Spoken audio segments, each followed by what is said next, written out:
Have you ever witnessed a wild Mustang bravely approach a person, let alone a grandparent in a wheelchair?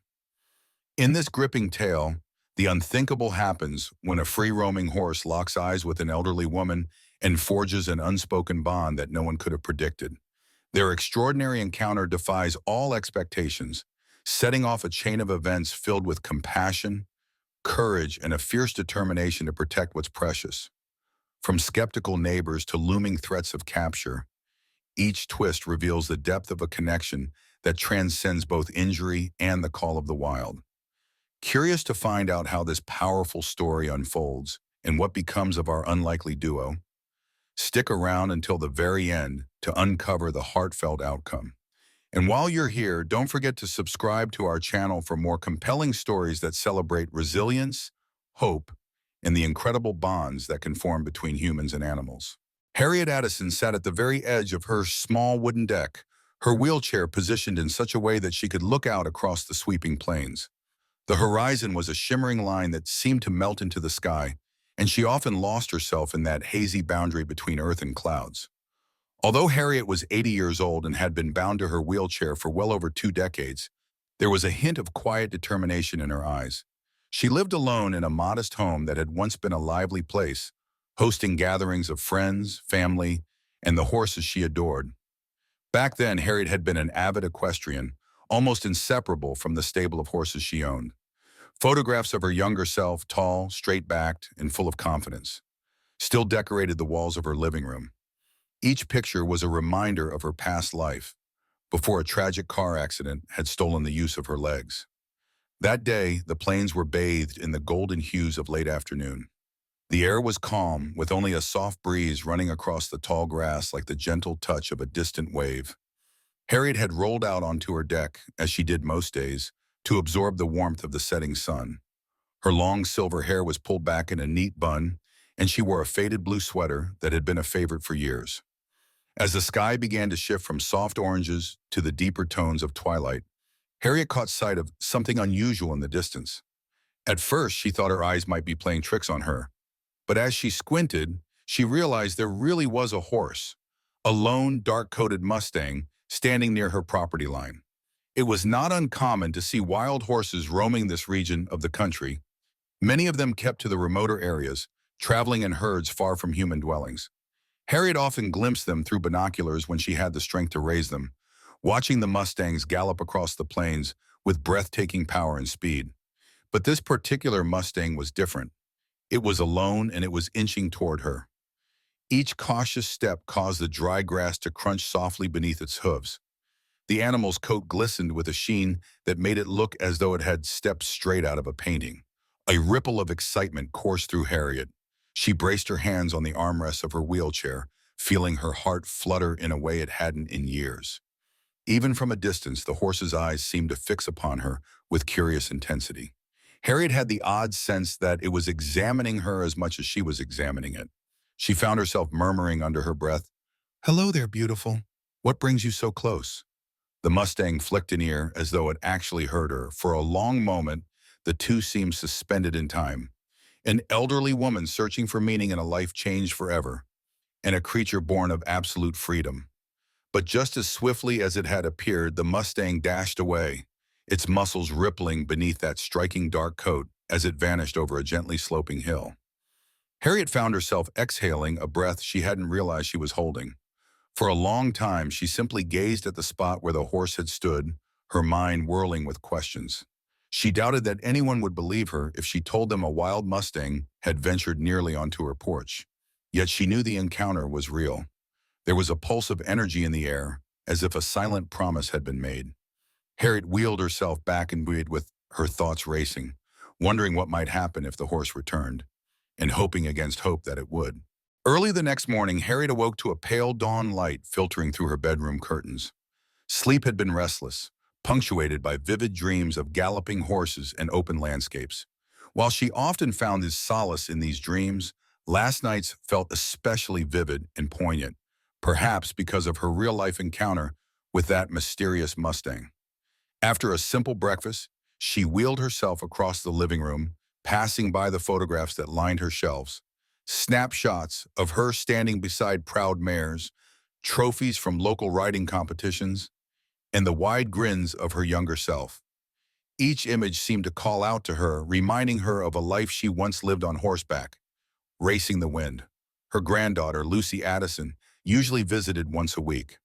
Lucy was in her early 20s, a college student juggling studies and part-time jobs. She did her best to help Harriet with groceries and errands, but Harriet spent most of her days alone, especially in that wide stretch of time between sunrise and sunset. Despite the physical limitations that came with her paralysis, Harriet prided herself on being independent. She managed her household tasks as best she could and had learned how to navigate her wheelchair in and out of every nook and cranny of the small house. Around mid-morning, Harriet felt an odd tug, an almost magnetic pull that made her pause in her chores. She glanced out the window and noticed the plains illuminated by the soft morning sun. The sky was an endless stretch of light blue, dotted here and there with clouds so thin they barely cast shadows. A sudden, powerful urge drew her to the deck. With practiced movements, she guided her wheelchair over the threshold and onto the wooden planks. At first, all she saw was the usual landscape of tall grass, scattered wildflowers, and distant hills. She closed her eyes, letting the gentle breeze brush across her face. But then she heard a faint sound that set her heart pounding, the rhythmic clop of hooves. Opening her eyes, Harriet saw that same dark-coated Mustang from the day before. It had appeared without warning, its form once again cutting a graceful silhouette against the horizon. Only this time the horse was even closer. The gentle slope of the land allowed her to see it in sharp detail. The powerful muscles in its shoulders, the way its tail swished at the flies that hovered near. Harriet inhaled sharply. Wild horses rarely approached human dwellings, and for one to come so near suggested it had an unusual boldness or curiosity. Yet she sensed no aggression. Instead, the Mustang's ears were pricked forward, its gaze fixed upon her. Hands trembling slightly, Harriet wheeled closer to the edge of the deck. "Hello again," she whispered. As though responding to her soft greeting, the horse took another careful step. Harriet felt her chest tighten with excitement, and paradoxically, with a pang of sadness. For over 20 years, she had yearned for the freedom she once enjoyed on horseback. Now that freedom was embodied by this wild creature standing only a few yards away. She was acutely aware of her wheelchair and the gulf it created between her life now and the life she remembered. But in that moment, with the Mustang's inquisitive gaze upon her, she felt a stir of something hopeful deep inside. Suddenly, as if spooked by a distant sound or perhaps the intensity of the moment, the Mustang turned and trotted off into the open plains, its dark coat flashing brilliantly in the sunlight before disappearing into the tall grass. Harriet sat there for a long time, her heart aflutter. Twice now the horse had sought her out, if only briefly. Though she couldn't quite articulate why, Harriet sensed that she and this Mustang were on the brink of an extraordinary, unspoken bond. Later that afternoon, Lucy arrived with a bag of groceries in one hand and a small bouquet of wildflowers in the other. The younger woman breezed in, calling out, "Grandma, I'm here," as she kicked off her shoes by the door. Harriet wheeled toward her, a smile warming her face. Although their time together was never quite enough to alleviate the loneliness Harriet sometimes felt, these weekly visits were always a highlight. After Lucy set the groceries on the counter, Harriet couldn't contain herself any longer. She recounted the story of the wild Mustang. Twice now it had approached the house, seemingly seeking her out. Lucy listened, eyebrows raised in curiosity. "Are you sure it wasn't just wandering too close by accident?" she asked gently, not wanting to dampen her grandmother's excitement, but also unsure what to believe. Harriet shook her head, convinced that these encounters were more than coincidence. She described the horse's glossy coat, its watchful eyes, and the way it seemed intent on observing her. Lucy nodded but didn't commit one way or the other, offering only a supportive smile. They spent the remainder of the afternoon in comfortable companionship. Lucy flipped through Harriet's old photo albums, while Harriet prepared tea and an assortment of small snacks, fruits, crackers, and cheese. It was their little ritual. Lucy helped her grandmother tidy the living room and do a light cleanup in the kitchen. As the sky began to shift to dusk, Lucy left, promising to return the following weekend. Harriet, although buoyed by her granddaughter's visit, couldn't help but feel a slight disappointment that Lucy had not shared in the day's most miraculous event. the Mustang's second approach. The next morning, Harriet found herself on the deck even earlier. She was restless, scanning the plains for any sign of that dark figure. Hours passed without a glimpse of the horse. Eventually, she rolled back inside to have lunch, reminding herself that these creatures were young and unpredictable. Yet an undercurrent of longing remained, pulling her to glance out the window repeatedly. Then, in the late afternoon, she was rewarded. A flicker of movement drew her eyes toward the horizon, and she recognized the Mustang's sleek outline. Heart thrumming, Harriet wheeled herself outside just in time to see the horse draw closer. She could see the slope of its neck, the flare of its nostrils.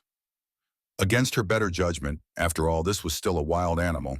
She grabbed a plastic bucket, filled it with water, and slowly rolled it out to the edge of the deck, placing it just beyond the wooden steps. She then backed away, giving the Mustang space. If it was thirsty, it could approach on its own terms. Surprisingly, the horse did edge closer. It took a few halting steps, pausing to snort and toss its head, seemingly weighing the risk. Harriet sat absolutely still, her heart pounding.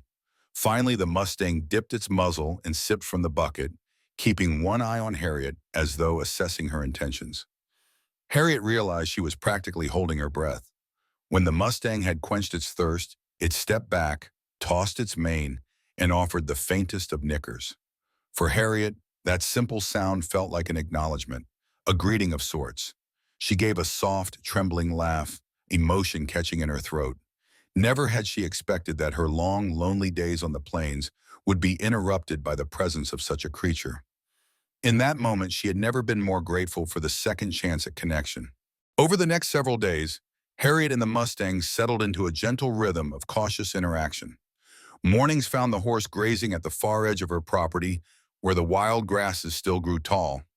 By late afternoon, as the heat of the day began to wane, it would saunter closer to the house. Harriet started leaving small treats on a worn wooden stool, a couple of apples or carrots, that the Mustang would investigate once she had backed away to a respectful distance. While Harriet often spoke to the horse in a hushed, reassuring tone, she never pushed too hard, sensing it was vital to maintain the animal's trust. She nicknamed the Mustang Ebony, inspired by its lustrous dark coat that gleamed under the sun or moonlight. Observing Ebony up close stirred a tenderness in Harriet that she hadn't felt in years, reminiscent of her youth when she worked so closely with horses she believed she could read their moods with a glance. In Ebony's wary eyes, Harriet recognized a longing for freedom intertwined with an unexpected curiosity about the woman in the wheelchair. Paradoxical as it seemed, Harriet felt they were kindred spirits, one bound to a chair, the other bound to its instincts, both facing a world that didn't fully understand them. Not everyone in the area shared Harriet's wonder at this developing bond, however. Word got around quickly in the small town, and soon Harriet had visitors who arrived unannounced to catch a glimpse of the odd duo. Some came out of genuine interest, while others came armed with warnings. Among the latter was Carl Thompson, a local rancher who tended a large herd of cattle in a nearby pasture. Carl was in his mid-50s, stocky, with a stern face carved by years of working under the unrelenting sun. He pulled up in his dusty pickup one afternoon, stepping out and giving Harriet a curt nod. "Ma'am," he began, speaking as though reluctant to visit at all, "I've seen that Mustang roaming near my land. These wild horses, they can cause a stir among the cattle, spook 'em, sometimes worse." He cast a wary glance at Ebony, which stood at a distance, staring back as though intuitively sensing the man's disapproval. "I'm just here to say that some folks around here won't take kindly if it stays for too long. They might try to have it rounded up or even shoot it if it causes trouble." His words struck Harriet with an icy jolt. She swallowed, trying to keep her voice steady. "Ebony hasn't harmed anyone," she said, using the name for the first time in Carl's presence. "All he does is graze and drink water. He's no threat to you or your cattle. Can't we all just leave him be?" Carl shifted his stance, fiddling with the brim of his hat. "I get it, ma'am. I really do. But the law sees wild Mustangs around these parts as either needing to be corralled or kept at a distance. I'm not saying I like it. I'm saying it's the way things are." Then more gently than before, he added, "I've known you a while, Harriet. You're good people, and I don't want trouble to find you." With that, he tipped his hat and climbed back into his truck, leaving Harriet with a swirling mix of anxiety and defiance. After he was gone, Harriet glanced at Ebony, who was still standing like a silent sentinel. The horse was a symbol of everything Harriet longed for: unbridled freedom and the resilience to keep moving forward, no matter the hardship. She steeled herself, thinking, "I won't let them take you away. I promise." Even if she had little power, she would do everything she could to keep Ebony safe. One evening, a week or so after Carl's visit, an eerie hush settled over the plains. The day's heat pressed down like a heavy blanket, and the sky turned a peculiar shade of greenish gray. Harriet recognized the signs of an impending storm. She peered out from her living room window, watching as the wind began to pick up, bending the long grass in waves. Thunderheads billowed across the horizon, and occasional flashes of lightning streaked in the distance. Her thoughts immediately flew to Ebony. Where would he find shelter in such a raging storm? As dusk fell, the storm descended in full force. Sheets of rain pelted Harriet's windows, and the wind rattled the old wooden beams of her home. The lights flickered several times, then finally went out, leaving Harriet in near darkness, illuminated only by the sporadic glow of lightning. She lit a couple of candles, her mind unable to rest. The storm dragged on into the night, and she could only imagine Ebony out there in the howling wind and ceaseless downpour. At times, the thunder was so loud it made the floorboards tremble under her wheelchair. When dawn broke, the sky was a lighter gray, and the rain had slackened into a fine drizzle. Harriet wasted no time. She slipped on a waterproof jacket and maneuvered onto her deck as best she could. The yard was flooded in spots, and the plains beyond were drenched, beads of water clinging to the tall grass like crystals. She scanned the area anxiously, hoping to see Ebony grazing unharmed. Minutes passed, then she noticed a dark shape moving slowly over a knoll, limping. Her heart lurched. It was Ebony, sopping wet, head hung low. As he drew nearer, Harriet could see the gash on his foreleg, a deep cut that oozed blood mixed with rainwater. His usual powerful stride was replaced by a painful hobble. Without hesitation, Harriet called out to him, "Ebony, come here, boy. It's all right." She didn't care if anyone overheard or found it foolish. In that moment, the only thing that mattered was ensuring Ebony got the help he needed. To her immense relief, Ebony seemed to recognize her voice. He limped toward her, sides heaving with exhaustion. Harriet could hardly breathe. She feared any sudden movement might cause him to bolt. Carefully, she wheeled herself down the makeshift ramp she had once used for her older horses, back in the days when she could still ride. She rolled closer to Ebony, stopping a few feet away. He snorted and pawed the muddy ground, clearly in pain. Harriet's mind whirled. What supplies did she still have from her riding days? Bandages, antiseptics. She vaguely remembered storing them in the barn's corner. Though she was no veterinarian, she had years of experience handling equine injuries. With measured movements, she backed away, hurrying to retrieve whatever she could from the barn. Rain pitter-pattered against the tin roof as she rummaged through boxes, finally unearthing a dusty first aid kit. Then she headed back to Ebony's side, her heart hammering. The horse stood still, trembling, but he did not flee.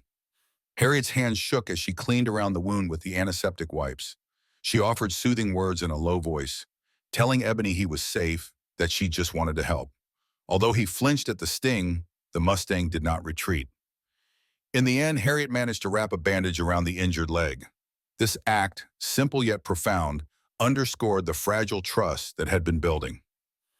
Here was a wild horse, allowing an elderly woman in a wheelchair to tend to his wound. Harriet felt tears prick at her eyes, overwhelmed by the depth of their unspoken bond. Ebony's recovery was slow going, but Harriet made it her mission to see him regain his strength. She prepared a small area next to the barn where the ground was relatively dry and scattered fresh hay in case he needed extra sustenance. To her relief, Ebony lingered, at least for a while, seemingly understanding that Harriet was attempting to help him heal. His limp was pronounced in those first days, each step careful and deliberate. Harriet watched him from dawn until dusk, occasionally rolling out to speak softly or to refill a water bucket. The townspeople were far from oblivious to this unusual arrangement. Harriet's home, though solitary, was not immune to scrutiny. Rumors spread. Some neighbors would drive by slowly, craning their necks to catch sight of the wild Mustang that was fast becoming a local legend. The more sympathetic ones left small bags of apples or carrots by Harriet's door, their silent tokens of encouragement. Others, fearful or misguided, made phone calls to the local authority responsible for managing wildlife. Harriet caught wind of these whispers, people claiming Ebony was dangerous, or that he was a nuisance for the cattle ranchers. Lucy heard the chatter as well. The next time she visited, worry lined her youthful features.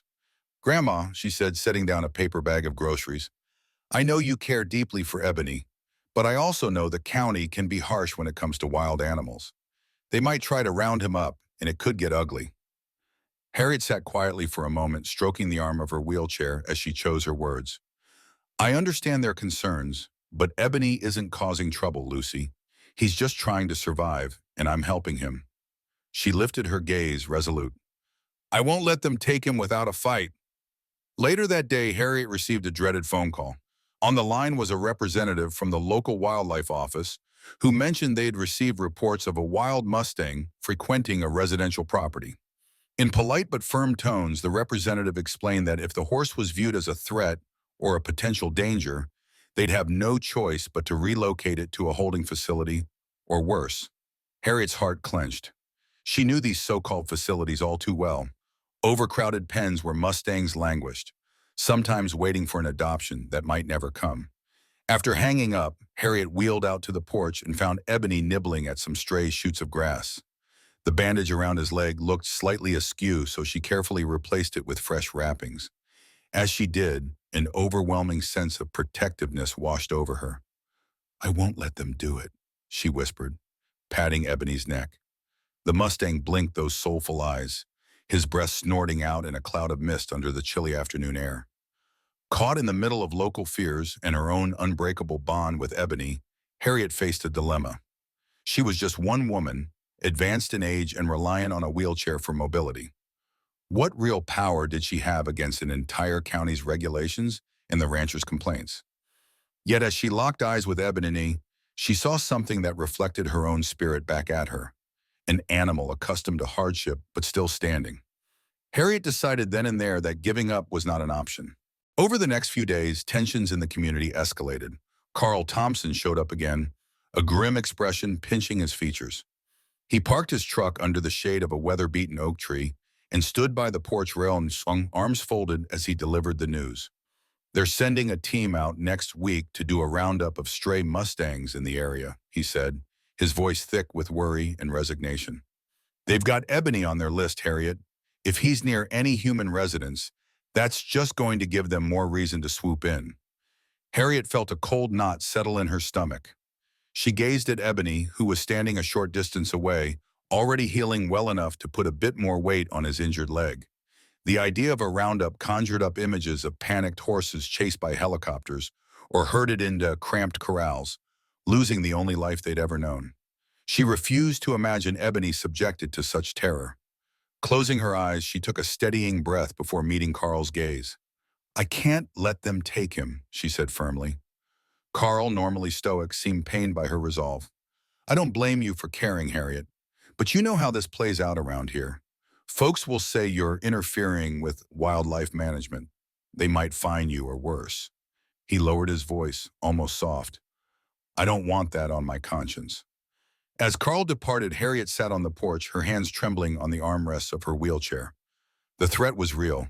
She could face legal consequences for harboring a wild Mustang. But Ebony's safety mattered more to her than any fine or scolding from bureaucrats. Just as her mind spiraled into mounting fears, Lucy arrived with what would become a life-changing proposal. "Grandma," Lucy began, kneeling beside Harriet's chair, "I've been researching a wildlife sanctuary a few hours from here. They specialize in Mustangs that aren't suitable for typical adoption programs. They have open land, staff who understand wild horses. It's not the same as Ebony roaming free on the plains, but it's a lot better than a holding pen." Harriet felt a flicker of hope amid her anxiety. "They'd take him?" she asked, her voice quiet. Lucy nodded. "I spoke with them on the phone. They're willing to accept a Mustang in need, especially one that can't return to the wild without risking recapture. But we have to transport him there, and we need a vet to sedate him if he gets spooked. It's a lot of logistics." Logistics or not, Harriet was determined. Over the next several days, Lucy and Harriet orchestrated a plan. They reached out to a local veterinarian, Dr. Frank Delmar, who was sympathetic to their cause. He'd worked with wild horses before, albeit rarely, and agreed to help Ebony make the trip safely. Lucy arranged for a borrowed horse trailer from a friend who owed her a favor. The final piece was convincing Ebony to trust them enough to enter the trailer. No simple feat for a wild horse that had spent most of its life evading human constraints. Harriet spent hours each day speaking to Ebony in gentle tones, brushing a soft cloth against his flank to familiarize him with a human touch. Sometimes she offered him small treats, building up his acceptance of temporary confinement. Though Ebony's eyes would still flare with doubt at any sign of restraint, Harriet felt they were making cautious progress. Every moment they shared only tightened the bond they had formed, a bond that transcended fear, bridging two lives shaped by hardship and the yearning for freedom. The fateful day arrived under a sky streaked with pastel dawn colors. Harriet could barely sleep the night before, cycling through a rush of emotions, relief at having a plan that might save Ebony, sorrow at the thought of sending him away, and a gnawing worry about how it would all unfold. By the time the sun began to edge over the horizon, she was already dressed, sitting by the window, watching the silhouettes of the planes come into focus. Lucy and Dr. Delmar pulled up in separate vehicles. The borrowed horse trailer was attached to Lucy's SUV, its metal sides gleaming in the early morning light. Dr. Delmar approached Harriet, giving her a supportive nod. "We'll do everything we can to keep him calm," he assured. He carried with him a tranquilizer gun set at the lowest dose necessary in case the manual methods of coaxing Ebony into the trailer failed. For a tense hour, they worked carefully to guide Ebony toward the open trailer. Harriet set off to one side, calling his name in a gentle, soothing voice. Lucy moved slowly, brandishing a rope at a respectful distance, ready to guide but not force. Ebony snorted, ears flicking nervously. His eyes darted back and forth between the unfamiliar trailer and the humans surrounding him. At one point, he reared slightly, hooves striking the air, and Dr. Delmar looked poised to use the tranquilizer. But Harriet held up a hand in silent request. Let her try just a bit longer. Summoning every ounce of calm she could muster, Harriet wheeled herself nearer, producing a sliced apple from a plastic bag. She extended her hand, offering the fruit as a peace gesture. Ebony's nostrils flared, catching the apple's sweet scent. He glanced once more at the trailer, then tentatively took a step forward. Another step. Harriet cooed soft assurances. By the time Ebony reached Harriet's outstretched hand, his dark muzzle brushed against her palm. She placed the apple in front of him. With a loud crunch, he ate it, though he remained visibly uneasy. Capitalizing on that moment, Lucy moved behind Ebony, not to push him, but to close off his escape path. Harriet tossed another slice of apple into the trailer, a small distance in. The horse snorted, pawed at the ground, and after a brief hesitation, set a hoof onto the trailer's ramp. The metal rattled, causing Ebony to jerk his head up in alarm. Harriet kept murmuring soothing words, telling him he was safe, that she only wanted the best for him. At last, Ebony stepped fully inside. Lucy, with Dr. Delmar's help, carefully shut the trailer door. A wave of mixed emotions crashed over Harriet. Relief, sorrow, and a strange emptiness, as though the finality of this act underscored that her daily visits with Ebony would soon become a memory. She wheeled closer, pressed her palm against the trailer's side, and whispered, "I'm sorry. I promise this is for your own good." Inside, Ebony let out a low, anxious whinny, but Harriet felt a flicker of hope that he could sense her sincerity. Within minutes, the SUV and trailer rumbled away. Harriet remained on the porch, watching until they vanished over the first hill. In the silence that followed, she realized she felt lighter, though tears blurred her vision. Perhaps it was the knowledge that Ebony would be safe from roundups, from ranchers' rifles, from the uncertain fate of a wild Mustang living too close to human territory. Yet the plain, now empty of that dark silhouette, seemed hauntingly still. The echoes of Ebony's hoofbeats lingered in Harriet's mind, a reminder of the connection they had forged and the sacrifice she was making to protect him. The days immediately following Ebony's departure were tinged with a hollow quiet. Harriet's mornings began the same way. She would sit on the porch with a cup of tea, gazing across the plains. But now there was no dark figure grazing near the fence line. The tangy scent of hay, which once mingled with the cool morning air when Ebony stood nearby, now reminded her of absence. She discovered, to her mild surprise, how deeply woven Ebony had become into her daily rhythm. A part of her expected him to materialize from behind the rolling hills at any moment, even though she knew he was miles away, en route to a new life. Lucy called frequently with updates. The drive to the sanctuary had gone smoothly, thanks in large part to Dr. Delmar's veterinary expertise. Ebony arrived safe but skittish, requiring a bit of sedation to adjust to his new environment. The sanctuary staff, kind, knowledgeable people dedicated to preserving wild Mustangs, had prepared a private enclosure.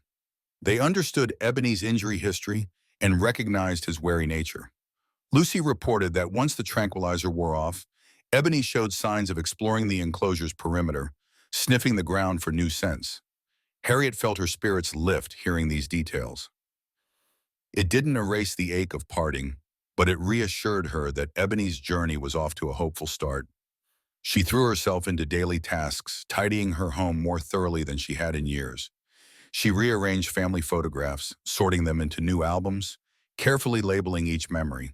In each silent moment, however, her thoughts strayed back to Ebony, wondering if he was forging connections with other horses, if he felt caged or comforted. The staff at the sanctuary had promised Harriet could visit once Ebony settled, but in her impatience, weeks felt like an eternity. Meanwhile, news of Ebony's relocation rippled through the community. Some neighbors expressed relief that the wild horse problem was handled, while others praised Harriet's determination. Unexpectedly, Carl Thompson paid Harriet another visit. This time, his manner was reserved, yet respectful. "I heard you found a place for him," he said, leaning against his truck's door. "I have to admit, I was half expecting the county to show up and cart you both away." Harriet gave a half smile. "I couldn't let that happen," she replied. "He deserved a better fate, and I did what I had to do." Carl nodded slowly, not entirely free of his reservations, but seemingly acknowledging Harriet's resolve. With a tip of his hat, he drove off, leaving Harriet with a complicated sense of both triumph and lingering sadness. Late one afternoon, Harriet received a call from Lucy that shot a thrill of anticipation through her. "The sanctuary director says Ebony's adjusting well," Lucy relayed, her voice brimming with excitement. "They've integrated him into a section with a few other rescued Mustangs. He's still cautious, but he's not limping anymore. They invited us to visit next weekend, if you're up for the drive." Harriet's answer was immediate. "Of course I'm up for it." Although traveling posed challenges, her wheelchair, her advanced age, Harriet refused to let them deter her. The prospect of seeing Ebony again eased the tightness in her chest that had persisted since his departure. That night, she allowed herself a rare moment of pure optimism. She imagined Ebony walking freely, forging friendships with other rescued horses, discovering that not all humans were threats. That image gave Harriet the best sleep she had experienced in a long while. True to their plan, Harriet and Lucy set out early on a bright Saturday morning. Lucy drove, carefully placing Harriet's wheelchair in the trunk beside a small cooler packed with water and sandwiches. The drive took them through roads that cut across rolling fields, past quaint farmhouses, and eventually into a terrain dotted with low hills. Each passing mile elevated Harriet's excitement and her anxiety. She kept envisioning Ebony's face when she arrived. Would he remember her? Would he approach? Or would he consider her a stranger? After several hours, they turned onto a gravel driveway flanked by a wooden sign that read, "Mariposa Mustang Sanctuary." Beyond it lay sprawling acres of pasture land enclosed by sturdy fencing. The land was gently contoured, complete with patches of trees that provided shade and windbreak for the horses. Lucy parked near a modest welcome center, where they were greeted by the sanctuary's director, Marta Reyes, a middle-aged woman with sun-browned skin and kind eyes. Marta offered them a warm smile and welcomed Harriet personally, thanking her for saving Ebony from an uncertain fate. Marta led them on a guided tour of the sanctuary, pointing out different enclosures and the small herds of Mustangs that roamed each one.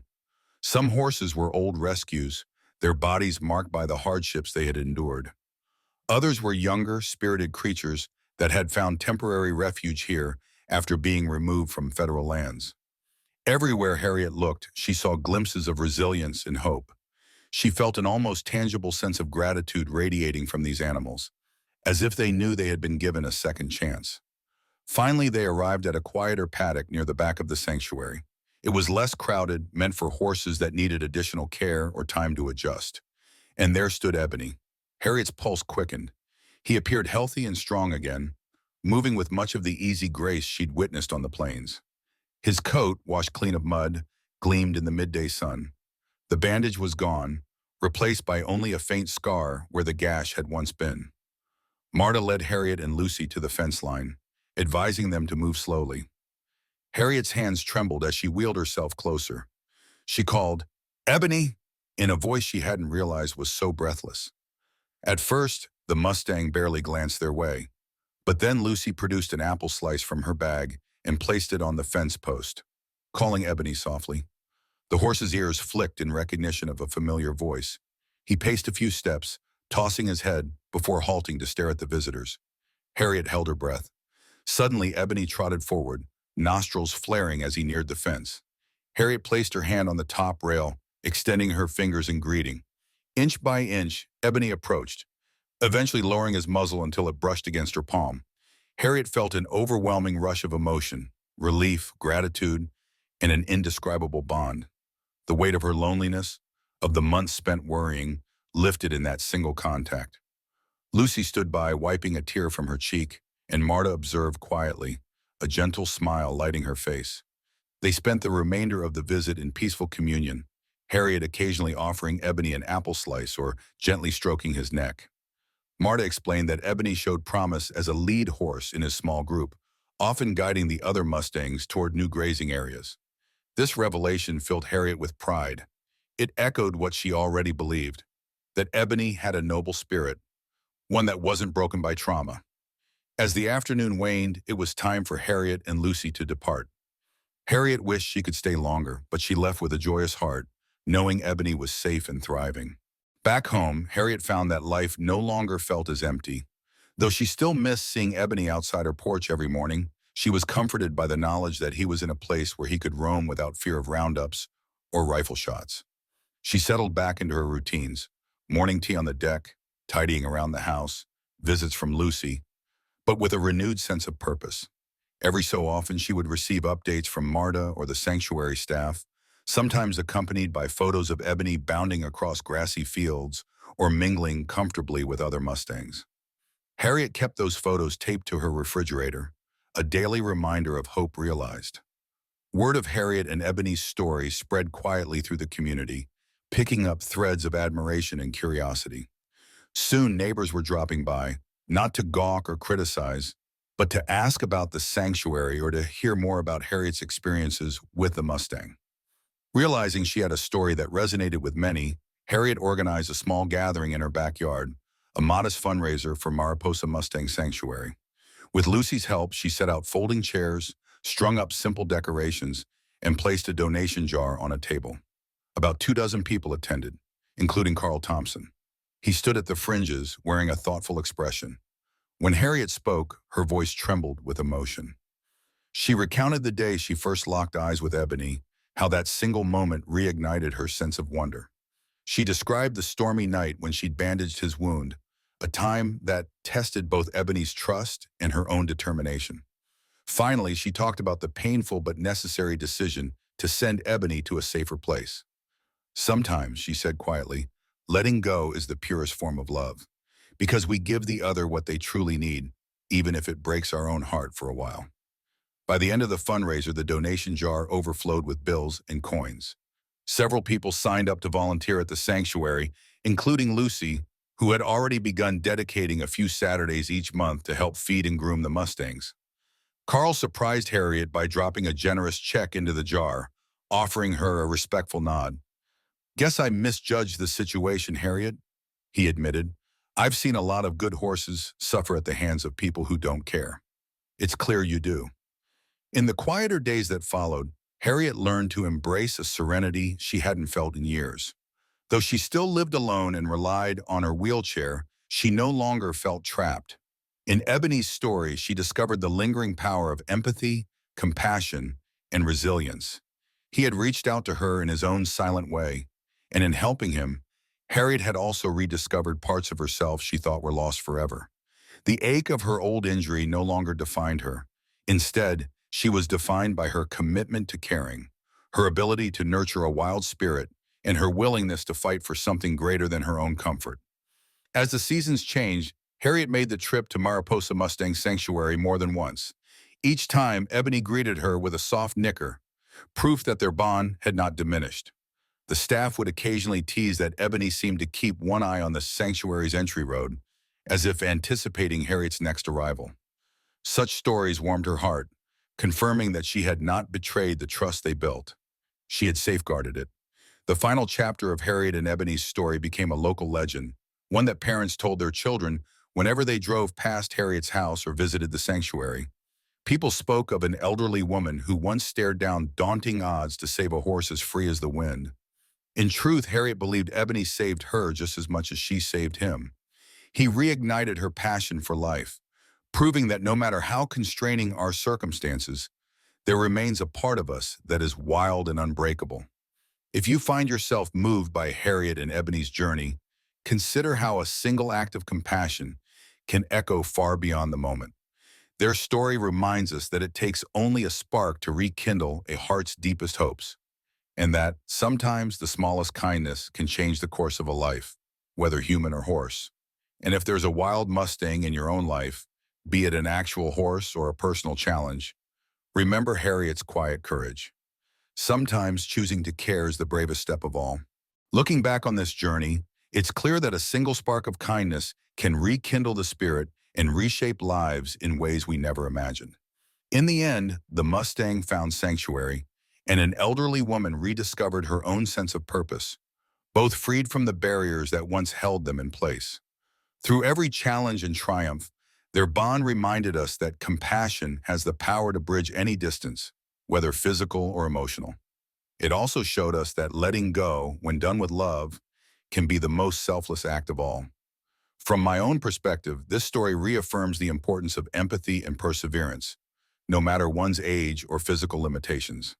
It highlights how our choices, even the small ones, can resonate far beyond our immediate world. What do you think of their extraordinary journey? Drop a comment below and share your thoughts so we can all learn and grow together in the spirit of this uplifting tale.